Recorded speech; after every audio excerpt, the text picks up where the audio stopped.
Yes. Thank you, ladies and gentlemen. As you know, today was a day set aside for public participation on the impeachment of the deputy president.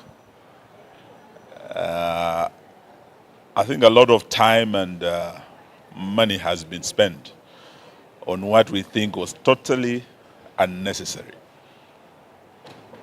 When you look at what this country is going through, parents are unable to take their children to college, families are unable to put food on the table. We have challenges in hospitals where people are being told to give cash before they are treated, including patients who are undergoing dialysis, and they have been turned away.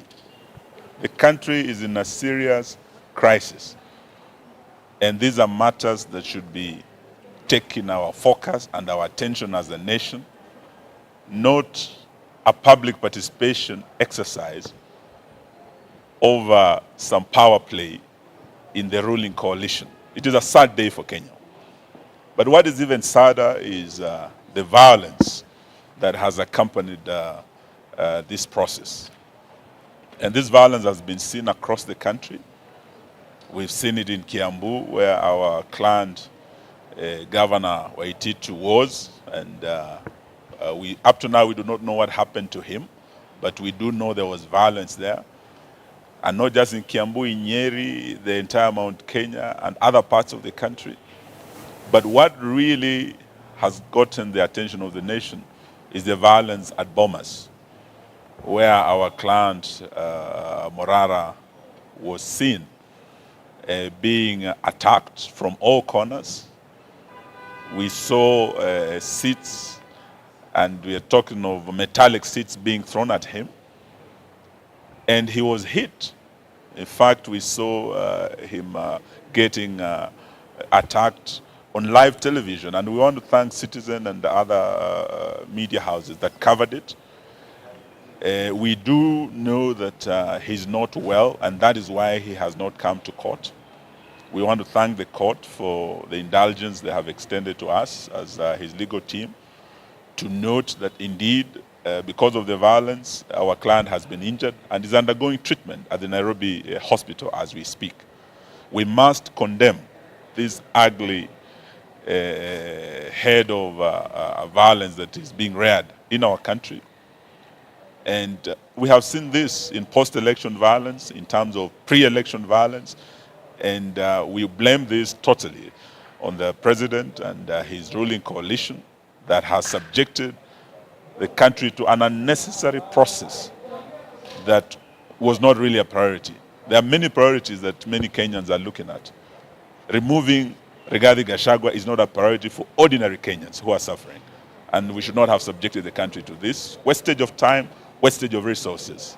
When we have no money to give to our counties, 5 months, counties have not been paid. We have no money to pay our teachers. We have no money to pay our interns. And here we are splashing and wasting money on an unnecessary process of public participation that will not help the country. It is a sad day for this country. Thank you. William Ruto has no capacity to stand before Kenyans and address the Kenyans on the issues that are of concern to them. Just like my colleague has mentioned, we have a collapsing education system. We have a collapsing health system. We have scandals all over. Perhaps they may have used the day to hand over our airport to Adani. We have scandals now in the judiciary. And there was no reason as to why we should have continued with this process of impeachment if it is not a diversionary tactic that is being used by William Ruto. Unfortunately, again, we have seen the level of violence across the country and called for, including attacking a young man in the name of Morara just because he showed up at the Bomas. And what we are now witnessing is really a clawback of all the gains that we had during our 2010 constitutional movement. We saw this during the 2007 difficulties that we had in the country. It started this way, slowly, violence before elections, that ended up was election violence, where we lost over 1,300 people. William Ruto has set this country again on the long path. He is setting up one community against another. And if you ask me, he is really keen on lynching the Mount Kenya community. The 41 against 1 is back on the table. It's a desire that he had before he ran for elections. He is now actualizing it. And for the avoidance of doubt, in the event that that seat becomes vacant, I hold the view that we don't need it in Mount Kenya. Apeleke kwingineko. He should not use it to cause that animosity between communities.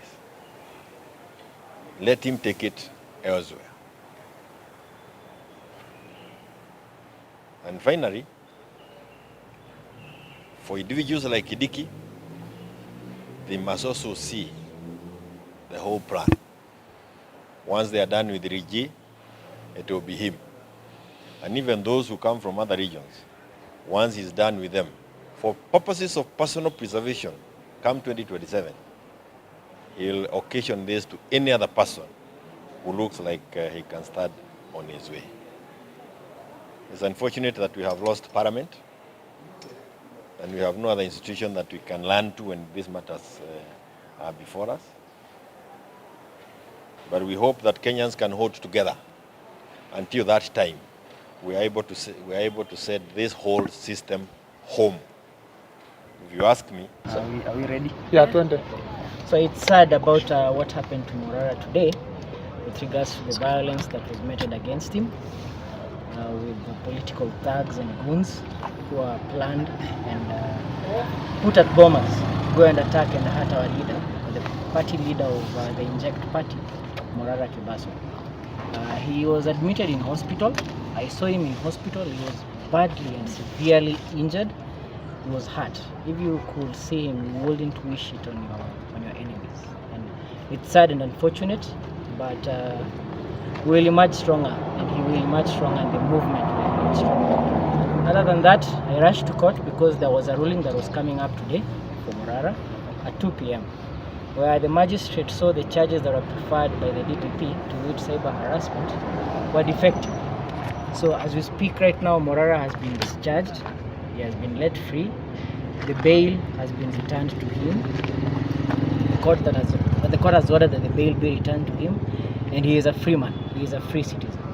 The hogwash charges that were preferred against him by the DPP in cahoot with the police officers, they have been quashed, and I'm happy to tell all Kenyans that Morara has been let free and he's okay. He's okay, he's doing well, and I wish him a quick recovery. And you said that he is badly injured. Perhaps what part of his body? So Morara has been injured on his head, on his neck. You could see a lot of bruises, and there were some holes in his neck, on his back, on his leg. He's in a bad state, but we pray for him. Yes. Is he still admitted at the hospital? I think he's been. I'm not sure. I'm just from court. I left him at the hospital, so I'm not sure if he's out. So I'll have to confirm that. Okay. But the ruling was delivered in his absence. Do you have confirmation that this was a planned attack? I mean, Morara went to Bomet, went to Kericho, Ruto's home ground. He has never been attacked. He was in Nyanza. He has never been attacked in all those rallies that he's gone to. And my friends here, Kioti Sonko, who've been attending his lunch tours, can affirm to that. Then the one day he has gone to Bomas is the day that he was attacked. Clearly, the public participation exercise was a meeting of goons of ODM together with UDA, some certain UDA thugs. But what I can say for a fact, those were planned goons, and it was a planned attack, because it's never happened before, because his meetings have been impromptu, so they could not plan an impromptu meeting. He will just take his car, park somewhere, start addressing people. They can't preempt that. But when he went to Bomas, people started throwing chairs. And not people, specific people. And you could see the leader, the member of parliament, TJ Kajwang, cheering on the beating of Morara. So clearly those were ODM thugs and even UDA thugs who were planted there to attack and beat up Morara. He was denied access. Other than being denied access, when he got in, he was denied the microphone. He is a Kenyan citizen. He's entitled to air his views like any other Kenyan citizen. So whatever happened to him was clearly masterminded and it was planned. And according to the charges that he was given during the court case, Yes. the cyber harassment charges were linked to a certain wealthy man out there. Perhaps when you lipitia hizo documents, now what you found out there, do you feel maybe it was true, whatever is that man was behind the charges, or rather the court case? I don't think so, but the only person who can confirm is Dear Langat. And we saw some statement that was issued out by Dear Langat that was not responsible for the arrest of Morara. So whatever was there was clearly, it's just weaponization of the criminal judicial system. Because even the charges, the judge was actually very clear that the charges, the offense, there is no disclosure of the offense, that Morara, that the offense preferred against, there is no offense under section 27 pertaining to cyber harassment. So the charges were hogwash, the charges were clearly put in place, intended to silence Morara and to scare him from telling the truth, and I hope he doesn't bite into it and he goes on doing what he's doing. So it's a scheme, and we've seen this before. Anytime you see the government using the Computer Misuse and Cyber Crimes Act against a certain individual, a certain person, then know there is something that they are trying to do. It's clearly a weaponization of the criminal judicial process. Okay, and following the Bomas incident, are you planning to maybe report the issue to the police? Have you reported the matter to the police? Yeah, it's just that I was held up in court, but we want to actively follow up because Bomas has CCTV cameras. Clearly, you could see the faces of some of those people who are throwing chairs, and Morara will be following up on that. We will be following up. Even the MC was shouting that Piga. That's actually incitement to violence. That is incitement. How is he MP sitting as a member of parliament? The MP himself. So we have to follow it up. Not even Morara. I mean, you see this DCI who was busy, these guys who are busy running and kidnapping people, they should pick it up. They should arrest them. It's a crime against a citizen of the country. There's video evidence. There are CCTV camera footage. So I presume that right now they're busy, but they're busy looking into who was throwing the chairs, who was instigating the violence, and we hope that those criminals will be brought to book, starting with that MP, member of parliament. Okay, one, but you don't have to answer if you don't feel like. Do you have a comment on Kasmuel Makoure's act today of supporting the government on impeachment of Rigathi Gachagua? I prefer not to answer. I think I can answer that question. At the beginning, before we came for the exercise, the public participation, we were saying that we want both Ruto and Gachagua because they were a single ticket in 2022 election, and so they were all to go home. And so some of the social media influencers, when they were given that platform to air their issues, we expected that they air the grievances of most of Kenyans, whereby we want the entire Kenya Kwanza regime to go home. And so we expected somebody like Kasmuel to come out clearly to say that both Ruto and Gachagua, they must go home. Unfortunately, he was only touching on Gachagua and the matters of tribalism. But it's better for a person to speak about tribalism than to engage in tribalism matters in exercise. When you see we have a lot of offices, if you can see those offices, people who are occupying those offices, you will clearly notice that they are coming from probably a single community. And so it's better a person who says that it's better a person who says tribalism than a person who exercises it. And so we wish that Kasmuel and any other social media influencer who could get that chance to say that both Ruto and Gachagua must go. And right now, if you head over to Twitter, there is an eruption in regards to what Kasmuel did. Many people are calling him a sellout, a government sellout. Do you feel so? Is it true? You know, at times you look at someone's ways, the way he's moving, where he's coming from, and where he's heading to. You know, when we were going to the streets, we had these members of parliament, the likes of Osoro. Osoro was one of the members of parliament who were against this movement, yeah? Yes. And so at some point, personally, I saw my good friend Kasmil, because he's a very good friend.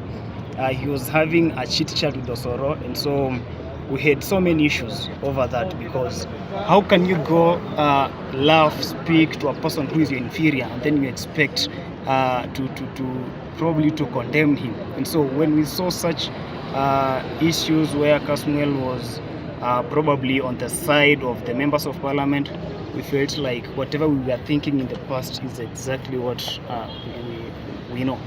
And so we really condemn that, and we wish that there is no any single person, any young person who was on the street that faced the tear gas to align with the members of parliament who are there to ensure that we are still suffering. Thank you. Okay.